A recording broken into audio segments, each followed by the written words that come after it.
In case you were wondering, by the time you're 14 years old, you'll have eaten over 15,000 meals. And when you look back at all the best meals you've ever eaten, I'll bet my big toe not one of them started with a tray. All right, it's meatloaf or fish sticks. Teddy, it's been meatloaf or fish sticks every Friday since school was invented. Just for the record, you should know that meatloaf also goes by several other names. Pepper steak, Swiss steak, cube steak, and Salisbury steak. That's what the cafeteria ladies call variety. And just like the food, the cafeteria ladies even look the same. Except for Emma. She was different from the others. You could see it in her eyes. Don't eat the meatloaf. What are you gonna have, Pete? I'll have the fish sticks.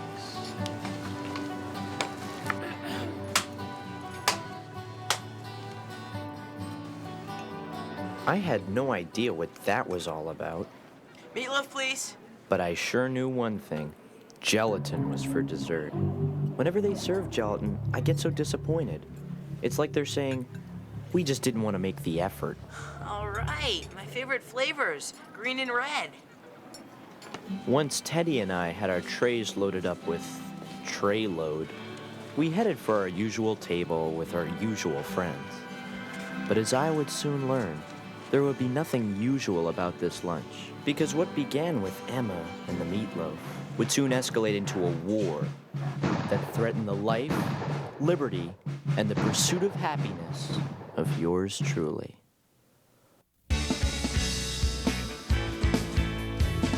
It's mighty strange.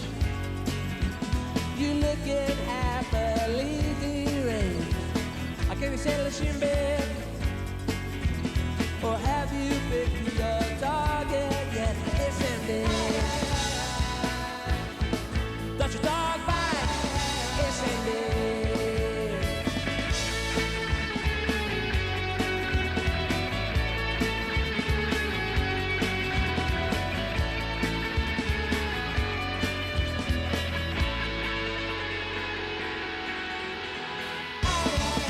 Listen, dear. Don't your dog bite? Listen, dear. Listen, dear. Don't your dog bite? Listen, dear.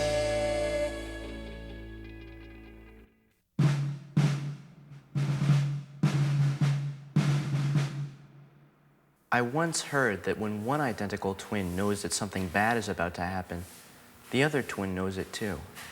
Somehow, they just sense it. Well, I think that also goes for best friends. Pete, don't you usually have meatloaf on Friday? Oh, well, today my head said meatloaf, but my heart said fish sticks. Magda, why is the crust always cut off your sandwiches? That's the way I like them. Ellen likes them that way too. Ah, so it's a girl thing. Hey, Magda, does your mom save the crust? I don't know. Why? I'm carving up for wrestling tryouts. If you find a big box of crust at home, bring it in. What weight are you gonna wrestle at, Dan? I might go for 118, but there's less competition at 210 Well, when's tryouts? today. Hey, you gonna finish both of those? Maybe you should eat his tray. Bill's the master of getting milk to shoot out of Teddy's nose. So every lunch, Teddy wears a nose clip. That is, every lunch since the bath. And the guy says, it's just a small load, so I'll drop it here.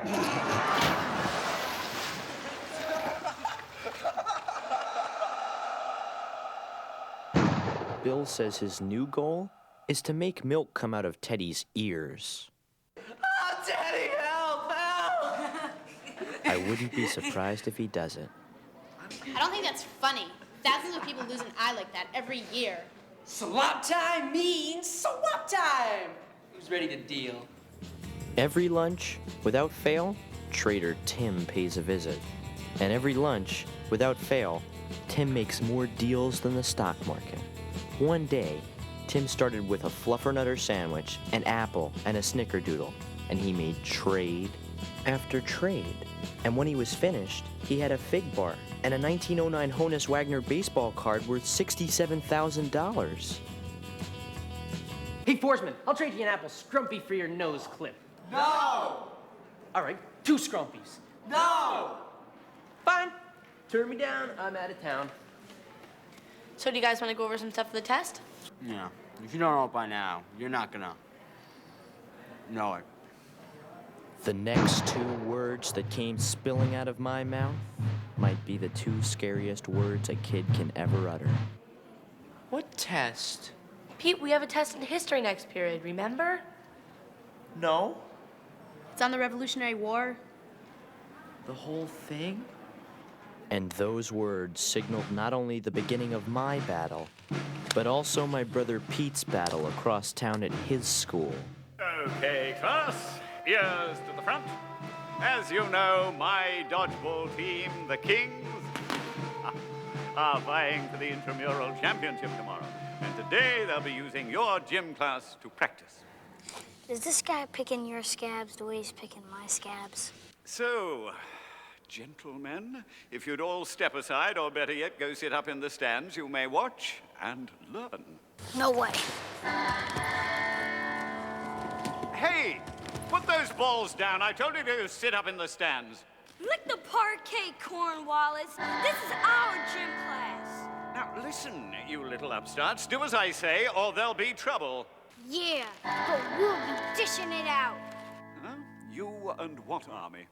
This army. This is your last warning. Now step aside. All right, you miserable curs. This is war. Then let it begin. Blowhole. How could I not know about this test? I called you last night. To ask him how studying was going, Theodore. Mrs. Beardsley told us about it at the end of class on Monday. Didn't you hear her? Monday. I remember it was almost the end of class, and I was bored. 33. And to kill time, I was counting the freckles on Wayne Schlegel's neck. 37. Then I remember looking at my history book, and I saw a flip movie that someone had drawn in it. I couldn't take my eyes off it. I just kept flipping and flipping. Flipping and flipping. I must have been hypnotized. Because I didn't hear Beardsley say anything about a test. Wow. Good story, Pete. But Beardsley won't buy it. She has to. It's true. I've never failed a test in my life. I don't know anything about failing. Don't worry, Pete. We'll help you out. I can't believe that somebody drawing a flip movie in my book in 1967 is messing up my life today. That's how history works, Pete. The way things are today is because of everything that happened in the past. This is our turf, jerkweed. Go home.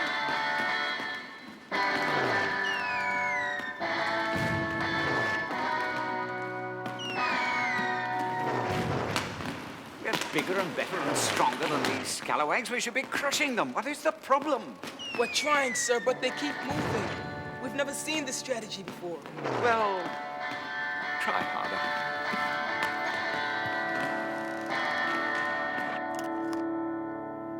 Maybe if you tell Mrs. Beardsley what happened, she'll let you take a makeup test. Don't count on it, Pete. Mrs. Beardsley never lets people out of tests. Never. Not once in her whole career. And she's been at this school longer than any other teacher. Don't worry, Pete. What's the worst that could happen? Even if you fail the test, you can still get a C average. But that's not the worst that can happen, Pete. It's not? I heard that Margaret Klumper's brother failed one of Beardsley's tests. She made him touch her legs. Oh, geez, damn, people are eating. Just the thought of looking at Beardsley's legs was enough to make anyone's gut juice curdle. That's because they're covered with big varicose veins. And if you look at them up close, you'll see that the veins on her legs look just like a road map of central Iowa. On the news one day, I heard about a new highway they just built through Iowa. The next day, Beardsley had a new vein in just the right place. I'm not hungry anymore. You're not gonna finish that?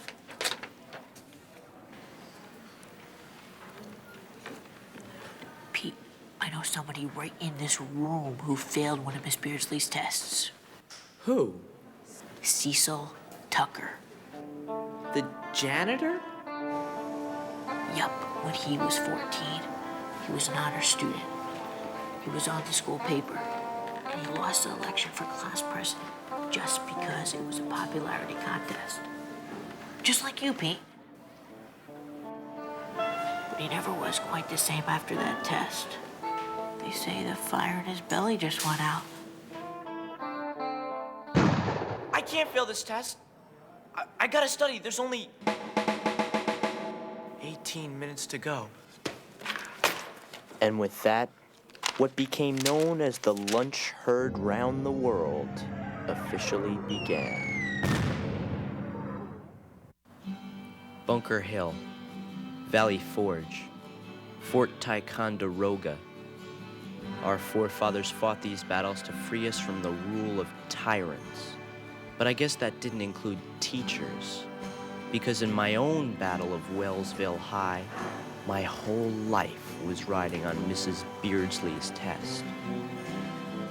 The Revenue Act of 1767 was imposed to replace the Stamp Act. Here, Pete, use my book. I've used a highlighter on all the important facts.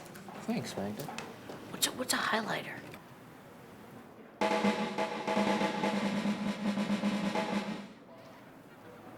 I'll use my own book. Pete, sometimes it helps to remember things if you make up a little rhyme, like John Paul Jones, he laughed at danger. The first ship he commanded was called the Ranger. Here's one. Dumping tea in Boston Harbor caused quite a sensation. It was because of taxation without representation. Yeah, that might work. Does anyone else have one? Yeah, I got one. If Pete fails the test, he'll look like a sucker and end up waxing floors like Cecil Tucker. Yes! Yes! I'm gonna try studying by myself.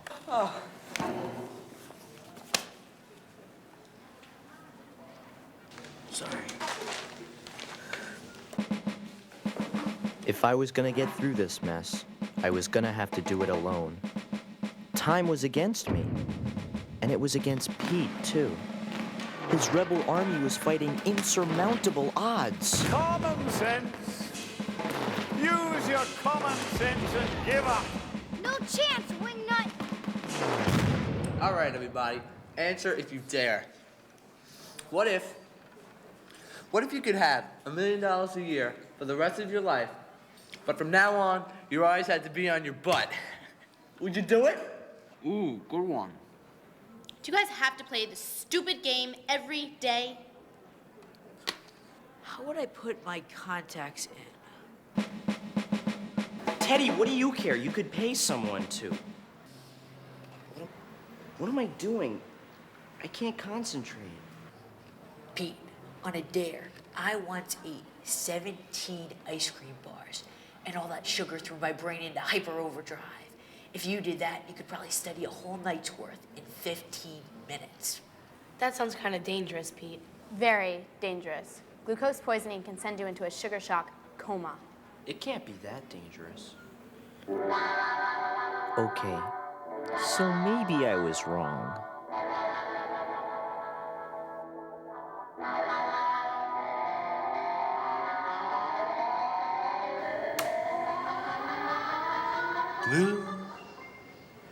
Blue moon, blue.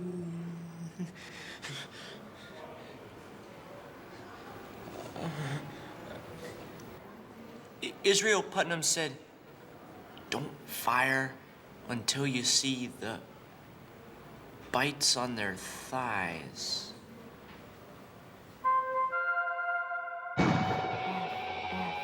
I can't fail this test. I can't fail this test.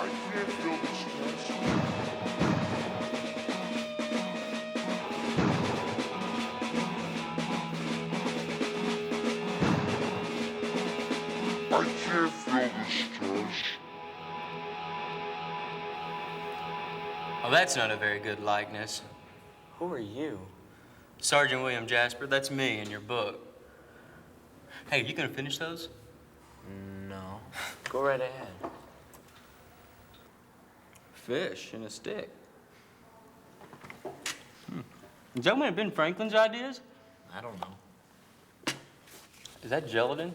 Yeah. It's like they're not even trying. I know. Listen, can I ask you a question?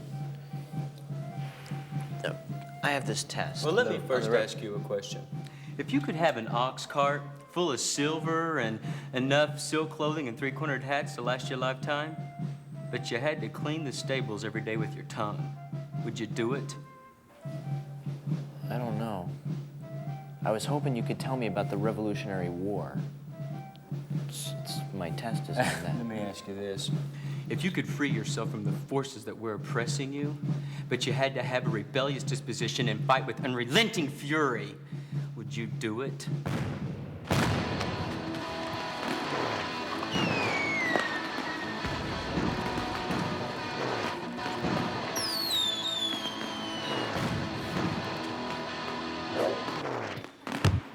That's against regulations. You can't do that. I just did, power tool. That's it.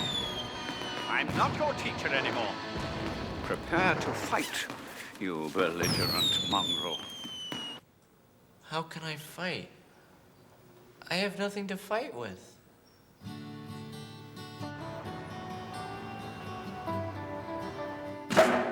That's when I saw Emma. She was escaping.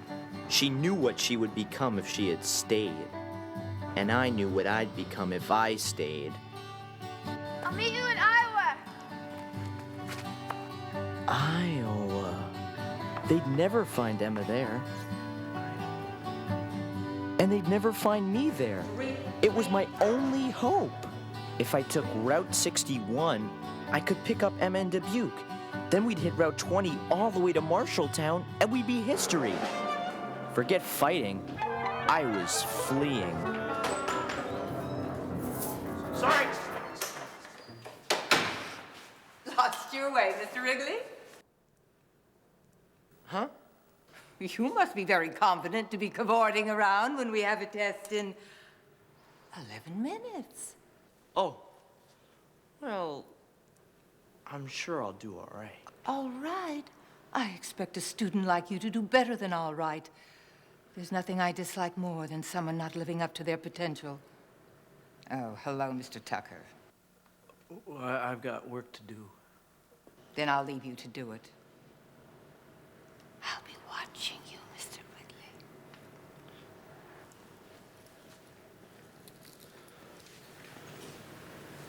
Wrigley. Hello, Mr. Tucker. Hello. Mr. Tucker, could I ask you a question? It's free country. Did you ever have Mrs. Beardsley as a teacher? Mrs. Beardsley, she teaches history. You took history, right? Well, you don't take history. It takes you deep into its tangled web. I should know. I got trapped. I couldn't get out. I just kept looking at the clock going round and round.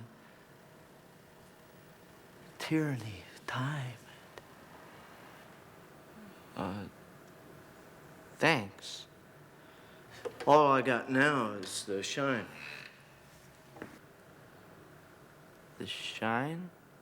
You always see the truth in the shine. The shine? What was that all about? And what was the deal with the clock? Going round and... The clock! Hey, wait a minute.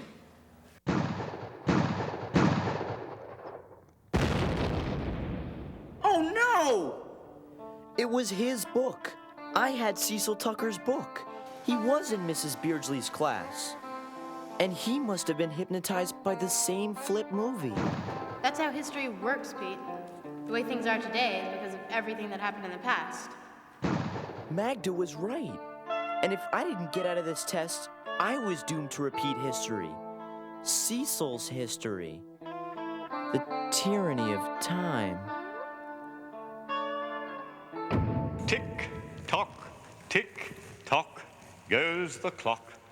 Time to give up the ship, scoundrel.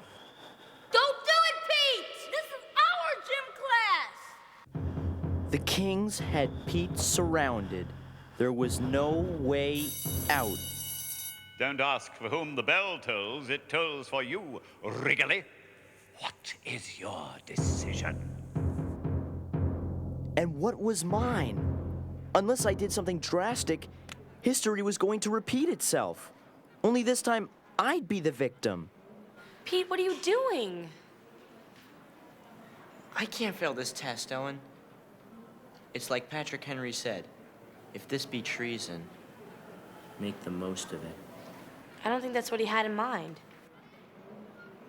Today it's cheating. Tomorrow, it's overdue library books. What next, Pete? Robbing mini-marts.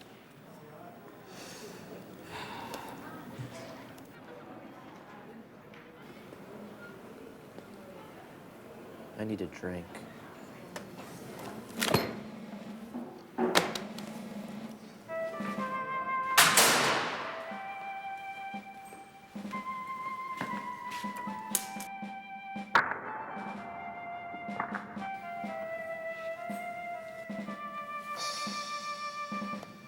The shine. Cecil said that I'd find the truth in the shine, but I didn't see anything. What was he talking about? A wet nap? What's that for? You tell me when you find the truth.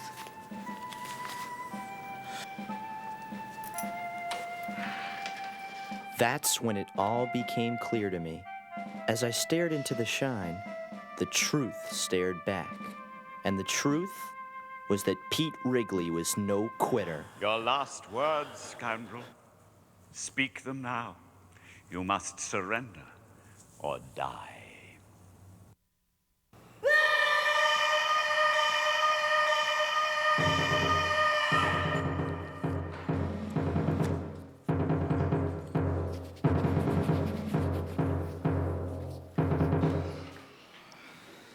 So, Pete, you gonna give up the ship? I have not yet begun to fight.